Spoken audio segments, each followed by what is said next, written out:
Juftoj të ndiqni programin përmes Biblës me Dr. J. Vernon McGee. Miqtë e mi, përshëndetje dhe mirë se vini në programin përmes Biblës me Dr. J. Vernon McGee. Programi përmes Biblës është transmetuar së pari në Shtetet e Bashkuara të Amerikës dhe më pas është përkthyer dhe transmetohet në më shumë se 120 gjuhë të botës. Në fillim të çdo programi, do të ndaj me ju një nga momentet më të bukura në studion ton. Ai moment kur dëgjojmë se si ky program e ka ndikuar jetën tuaj. Sot do të lexoj një koment nga Hana, një grua nga Libani. Hana na shkroi me një zemër të mbushur plot me pyetje, por edhe me shumë dhimbje. Në mesazhin e saj, ajo na bëri një pyetje. A do të më fal Perëndia mua? A do të më pranojë ndonjëherë Perëndia mua? Hana nuk është e vetmja që lufton me ndjenjen e fajit dhe të frikës. Shumë njerëz sot në botë kanë të njëjtën pyetje. Ne folëm me Hanën për dashurinë dhe faljen e mrekullueshme të Perëndisë. Dhe siguruam atë që asnjë mëkat nuk është tepër i madh për hirin e Perëndisë. E prekur nga ky mesazh shprese, Hana la një koment që shënon një pikthese në jetën e saj. Sot dua t'ia dorëzoj jetën time Jezusit. E ndërsa filluam të bisedonin me të, Hana na tregoi më shumë për udhëtimin e saj. Ajo na tregoi se si kishte dëgjuar për Jezusin përmes kanaleve të ndryshme televizive dhe kishte rënë thellësisht në dashuri me të.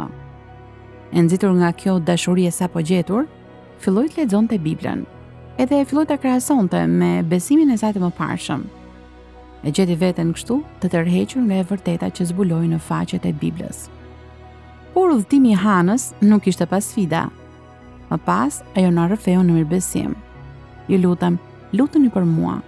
Unë e kam pranuar Jezusin, por jetoj tamam si në ferr me bashkëshortin tim. Ai më abuzon dhe më dhunon vazhdimisht. Dua të shpëtoj prej tij.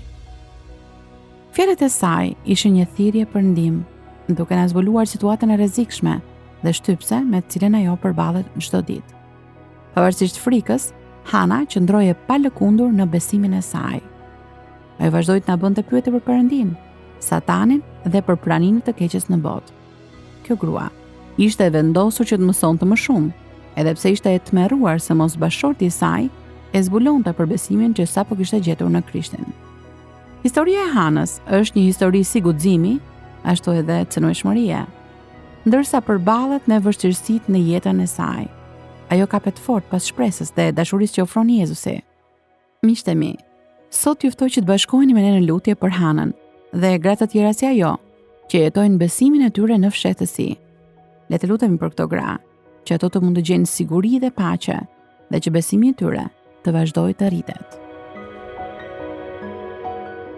Miqtë e mi, Bibla është një libër i pazakont me autorësi të dyfisht.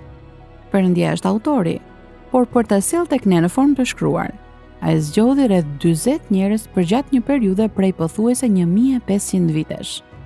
2 ose 3 prej tyre mund të jenë takuar së bashku, por të tjerët nuk janë takuar kurrë me njëri tjetrin. E megjithatë, ata kanë paraqitur një libër që ka vazhdimsinë dhe rrjedhshmërinë më të mrekullueshme të çdo libri që është shkruar ndonjëherë. Bibla, ky libër jetëdhënës, është në fokusin e studimit ton për 5 vite. Edhe sot, Dr. McGee do të ndalet në disa parime të rëndësishme të studimit të Biblës. Për më shumë, le ta ndjekim së bashku.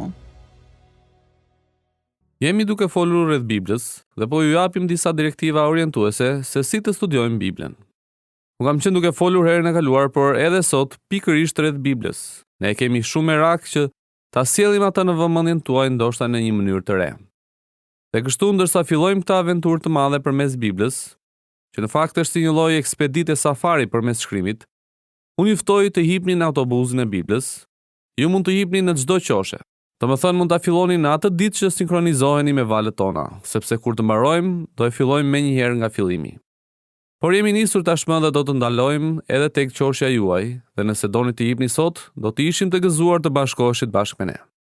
Dikush mund të thotë, atëherë çfarë po na kërkoni të bëjmë që kjo të jetë një përvojë kuptimplot dhe këndshme për ne? Pikë së pari më lejoni t'ju them, dëgjoni transmetimet. Tani e kuptoj që disa nuk janë në gjendje ta dëgjojnë për ditë.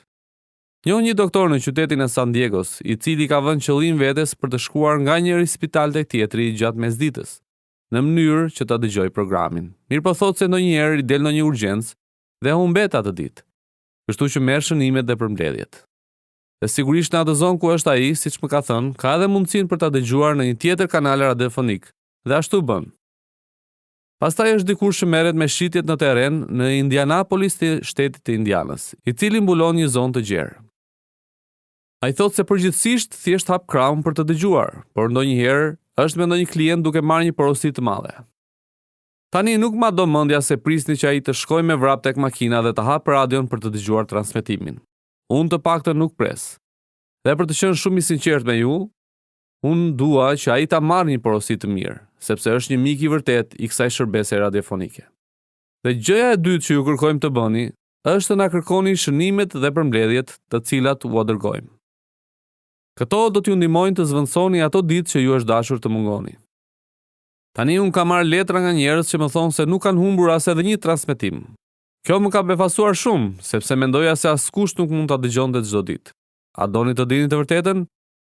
Edhe unë e kam humbur transmetimin disa ditë. Dhe do t'ju a them se si i kam humbur.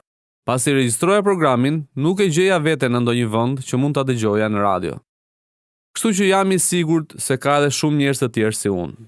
Pra gjëja e dytë, na shkruani dhe na kërkoni shënimet dhe përmbledhjet. Dhe pastaj gjëja e tretë, e cila është ajo më e rëndësishmja, kjo është gjëja më e rëndësishme që mund të bëni. Lexoni paraprakisht, nëse është e mundur, atë pjesë të shkrimit që do të studiojmë. Ndërsa unë do t'ju sugjeroja që ta lexoni përsëri mbasi të kemi mbaruar. Mund t'ju kujtohet nga era e kaluar që lexova disa citate nga disa burra të mëdhenj. Për shembull, Daniel Webster e lexonte çdo ditë Biblën. Më lejoni t'ju them se ky është një zakon i mirë për t'u mësuar. Po flasim për fjalën e Perëndisë dhe kjo është një disiplinë për ju. Për të qenë shumë i çiltër me ju, kjo është disiplina më e mirë që kam pasur ndonjëherë. Një predikues i ri erdhi tek unë para disa kohësh dhe më tha: "Doktor McGee, unë dua ta filloj këtë programin përmes Biblës, sepse duket që juve ju ka ndihmuar." Pra mund ta dallonte se kisha nevojë për ndihmë dhe tha: "Cila është mënyra që mendoni se duhet ta bëj këtë dhe si do të më shërbej mua dhe kishës sime?" Unë i thash: "Mënyra e parë se si do të shërbej është duke të dhënë një disiplinë, sepse i thash, unë kam qenë në shërbes për shumë vite dhe kam zbuluar se edhe unë mund të jem rrëmuj dhe i shkujdesur dhe të mos e studioj fjalën e Perëndisë. Mirë po as sikur të kisha një emision radiofonik që të më thoshte çdo ditë nga radioja, erdhi koha, duhet të studiosh." Më besoni që kjo ka qenë disiplina më e mrekullueshme që mund të imagjinoni për këtë predikues të mirë dhe është edhe një disiplinë e mirë për ju, miqtë e mi të krishterë, dhe për jetën tuaj të krishterë, që të lexoni fjalën e Perëndisë. Dhe nëse thjesht e lexoni, dhe nuk ka aq shumë për të lexuar çdo ditë, atëherë mesatarisht do të mbulojmë një kapitull në ditë kur të fillojmë me studimin tonë. Tani gjëja e katërt, dhe kjo sigurisht nuk është thelbësore, por është thelbësore për ne. U tregoni të tjerëve rreth këtij emisioni dhe i nxisni të na dëgjojnë.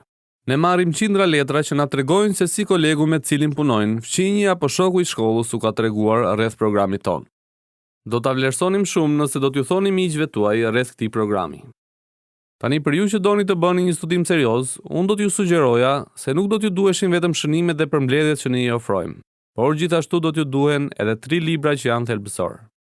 Më përpara, unë jepja mësim në një institut biblik dhe gjatë mësimit kisha një pyetje që i bëja klasës. Dhe pyetja ishte: në rast të një anije mbytjeje në një nga ishujt e pajësorit jugor, cilët do të ishin 3 librat që do të donit të kishit? Dhe mora disa përgjigje shumë interesante. Një nga shkakaxhinjtë e klasës, dhe më duhet ta pranoj se më desh ta kaloja, renditi 3 librat që do të donte të kishte. Ato ishin Bibla dhe 2 kopje të librit tim mbi Ruthin. Njërën për ta lexuar dhe tjetrën për t'u shitur vendasve. Më besoni më duhet ta kaloja këtë djalosh, por siç mund ta kuptoni, kjo nuk ishte përgjigja që unë prisja. Në fakt unë e bëja të tillë pyetjen sepse kisha thënë se janë 3 libra që janë pothuajse të domosdoshëm dhe padyshim thelbësor për studimin e fjalës së Perëndisë. Njëri prej këtyre librave është Konkordanca, dhe Konkordanca është e pastërmuar. Pastaj tjetri është një fjalor biblik. Tani dua që të jem praktik që në fillim. Dikush mund të thotë, po çfarë konkordance duhet kem? Në fakt janë 3 që janë shumë të mira. Konkordanca e përpiluar nga Young, nga Strong dhe nga Cruden. Siç thoshte edhe një profesor im, konkordanca e Young është për të rinj. Ajo e Strong është për të fortët dhe ajo e Cruden është për të vrazhdët. Kështu që miqtë e mi, zgjidhni vetë kë doni, ama ajo duhet një e tillë dhe do ta shihni sa e dobishme është. Fjalori biblik. Cilin fjalor biblik na rekomandoni, mund të thotë dikush. Fjalori biblik nga Davis do të ishte një fjalor i mirë, po qëse nuk merrni atë që ka dalë para disa viteve. I mirë është botimi i vjetër i fjalorit biblik nga Davis. Pastaj na dolu një grup redaktorësh liberal që e morën në dorë dhe më besoni thjesht nuk funksionoi për shumë arsye. Nuk ishte aq akademik sa ç'duhet të ishte. Më lodhin pak sot këta liberalët që më thonë se sa të zgjuar janë, ndërkohë që ne jemi të paqartë intelektualisht, që as nuk e di se çfarë do të thotë, por unë nuk mendoj se jam i tillë. Gjithsesi, këtë botim të fjalorit biblik nga Davis mos e merrni. Më kanë thënë se botimi i fundit është i mirë. Unë nuk e kam botimin e fundit, por përdor atë të vjetrin. Pastaj është edhe fjalori biblik nga Unger, të cilin mund ta rekomandoni pas një rezervë. Kështu pra këto janë fjalorët biblik dhe listat alfabetike apo konkordancat që unë do t'ju rekomandoja të kishit. Dhe dikush mund të thotë, po libri i tretë kush është? Në fakt unë s'kam pse e përmend fare librin e tretë, sepse ishte numri 1. Shpresoj ta keni kuptuar që ishte Bibla. Dhe dikush pyet cilin version të Biblës na rekomandon. Tani unë do të flas pak në lidhje me këtë për ndoshta herën tjetër. Dhe patjetër është një Bibël apo një version që ne e rekomandojmë, por për sot dua t'ju flas rreth Biblës dhe se çfarë lloj libri është ai. Në shumë mënyra Bibla është një libër tepër i pazakontë. Dhe është një libër tepër i pazakontë për faktin se ka një autorësi të dyfishtë. Me fjalë të tjera, Perëndia është autori i Biblës, por në një kuptim tjetër janë njerëzit autorë të Biblës. Në fakt, Bibla u shkrua nga rreth 40 autorë përgjatë një periudhe prej pothuajse 1500 vitesh. Disa prej këtyre shkrimtarëve as nuk ishin dëgjuar ndonjëherë për të tjerët dhe nuk ekzistonte ndonjë marrëveshje fshet apo konspiracion të këtyre 40 autorëve. 2 ose 3 prej tyre mund të jenë takuar së bashku, por të tjerët nuk janë takuar kurrë. E megjithatë, ata kanë paraqitur një libër që ka vazhdimsinë dhe rrjedhshmërinë më të mrekullueshme të çdo libri që është shkruar ndonjëherë. Dhe kemi një komplot këtu, dhe ky komplot, apo marrëveshje fshet, është fryma e shenjtë. Dhe kur themi që ka autorësi të dyfishtë, dikush mund të thotë, do me thënë po thoni se fryma e shenjtë është autori dhe gjithashtu edhe këta njerëz janë autorët? Po, dua të them pikërisht këtë. Dua të them se Bibla është një libër i përbashkët Perëndia o njeri, dhe në shumë kuptime, Bibla është shumë e ngjashme me vetë Zotin Jezu Krisht. Sepse e dini, ai erdhi në këtë tokë dhe u mishërua, pra ishte edhe Perëndi, edhe njeri. Dhe Gjoni na e paraqet në një mënyrë të thjeshtë. Fjala u bë mish dhe banoi ndër ne, tek Gjoni 1:14. Dhe a e dini që pothuajse të njëjtën gjë mund të themi edhe për Biblën? Bibla u bë mish dhe banoi ndër ne. Dhe nga ana hyjnore, ai është një libër për të cilin do të flasim, dhe shpresoj që të paktën të bëjmë një hap përpara në atë drejtim. Ekzistojnë 4 gjëra nga ana hyjnore, pra në anën e Perëndisë. Është një libër nga Perëndia që do të thotë zbulim, frymëzim, ndritshim dhe interpretim. Dëshiroj të flas rreth këtyre 4 gjërave. Por me qëra fjala, dikush mund të thotë, kjo po na del goxha e komplikuar. Më lejoni t'ju them se shënimet që ne kemi rreth direktivave orientuese për të studiuar Biblën janë tashmë të disponueshme dhe ato janë të parat që ne dërgojmë. Prandaj nëse dëshironi të keni tani një kopje të plotë të këtyre mesazheve që po jap, ne mund t'u dërgojmë sot nëse po na dëgjoni dhe dëshironi t'i keni. Tani nga ana hyjnore, duam të fokusohemi tek zbulesa, frymëzimi, ndritshimi dhe interpretimi. Ndërsa në anën tjetër, në anën njerëzore, është një libër shumë njerëzor, nëse mund të them se u shkrua nga njerëz nga të gjitha fushat e jetës. Kemi princin dhe varfanjakun, kemi dikë tepër intelektual dhe pastaj edhe njerëz shumë të thjeshtë. Në fakt, Dr. Luka shkruan pothuajse greqishten klasike në një periudhë kur greqishtja koine ishte tepër e përhapur. Dhe a e dini se greqishtja e tij është e shkëlqyer? Por kam edhe lajme të tjera për ju. Edhe Simon Pietri shkroi pak greqisht, por greqishtja e tij nuk ishte aq e mirë, nëse doni të dini të vërtetën. Mirë, po a e dini se Perëndia i përdori që të dy? Pra Perëndia e frymë e shenjtë i përdori që të dy këta burra. Dhe kjo ka të bëjë me frymëzimin.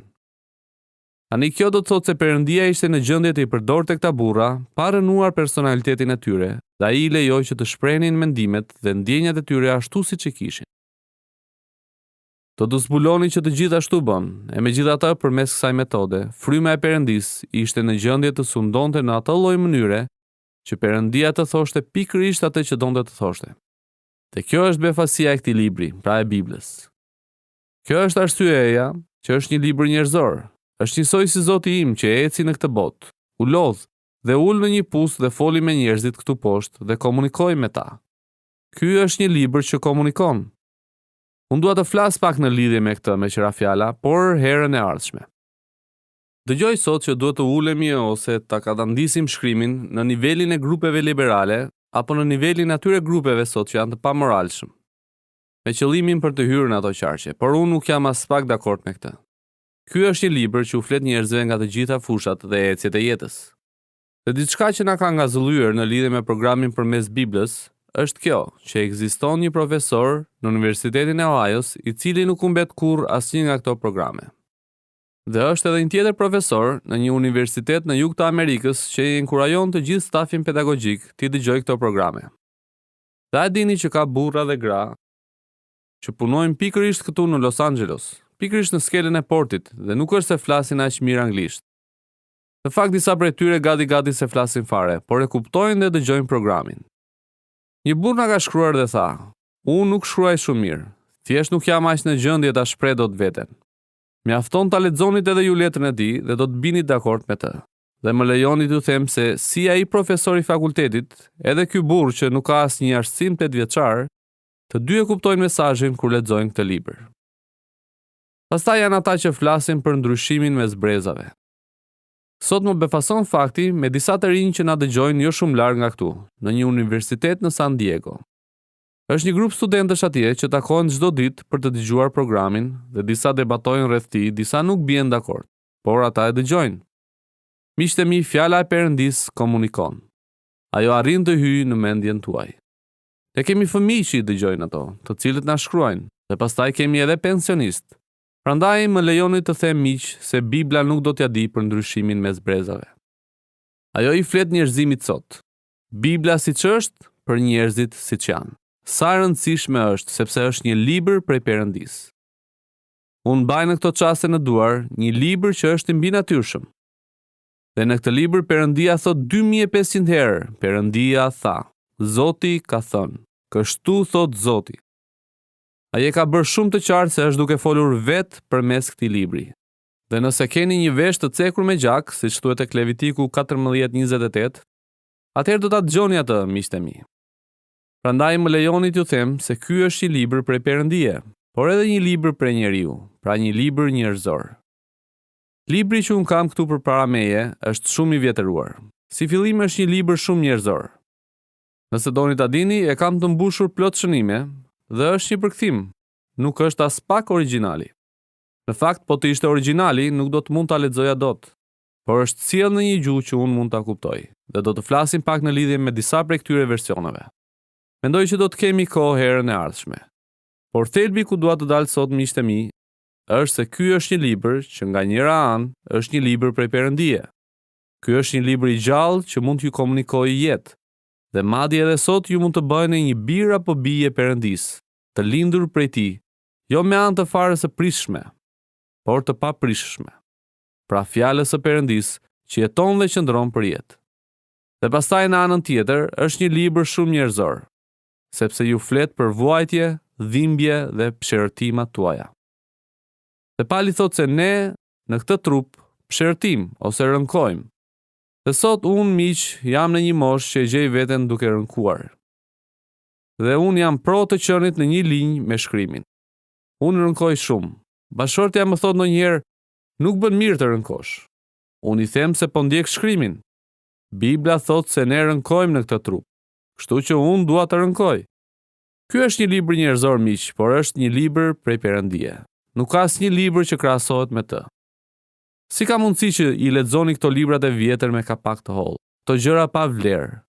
Pash një ditë një person në ishujt hawaian që ishte ulur në hotel duke lexuar një nga këta librat e pisët me kapak të hollë, dhe përpara tij shtrihej një pamje shumë e bukur tropikale. Pse ti lexoni këto libra miq, kur keni Biblën që është elektrizuese? Ajo ka një histori emocionuese. Me qëra fjala, nëse nuk I keni hipur ende autobusit të Biblës, hipni lart menjëherë. Na shkruani dhe na kërkoni shënime dhe përmbledhjet. Kemi dëshirë të dëgjojmë për jush sepse duam t'ju marrim me vete. Pasi në vetëm disa ditë do t'jemi duke filluar me librin e Zanafillës. Deri herën e ardhshme, Perëndia ju bekoft. Miqtë e mi, minutat e programit ton kanë përfunduar këtu edhe për ditën e sotme. Ju falenderoj për vëmendjen dhe ju kujtoj edhe një herë se ne mirpresim historitë dhe komentet tuaja për programin ton në adresën përmesbibles@gmail.com. Deri herën e ardhshme bashkë, miru dëgjofshim.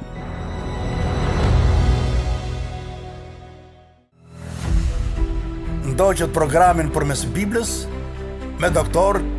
J. Vernon McGee. Ky program u soll tek ju në gjuhën shqipe nga organizata Fjalët e Shpresës.